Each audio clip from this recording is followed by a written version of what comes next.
Барша ата-аналар тезірек көріп, сақ болсын. Видеоролигіміз кеңінен тарап, қажетті жерлерге жету үшін және де баршаға тезірек тарқалу үшін видеомызды жақындарыңызға таратып, видео астына өз лайктарыңызды қалдыруды ұмытпаңыз.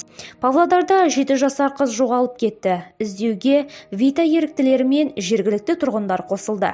Павлодарлық полицейлер 7 жасар қызды іздеп жатыр. Қыздың жоғалғаны туралы арыз Екібастұз қаласының полициясына 17 қарашада сағат 21:15-те түскен. Дереу қабыл бойынша полицияның жеке құрамы көтерілді.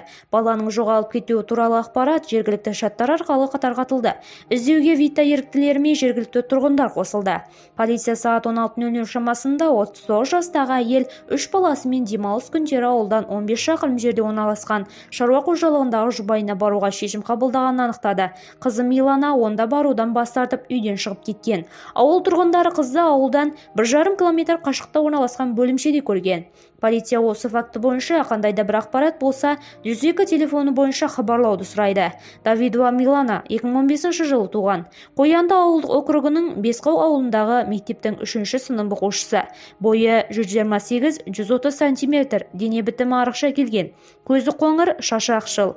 Үстінде қара күрте, ашық жасыл түсті трико, сұр түсті күрте, қара етік. Лайк басуды ұмытпаңыз, қымбат көрермен. Алайда сіз бұл ісіңізбен бір қыздың табылуына көмектескен боласыз.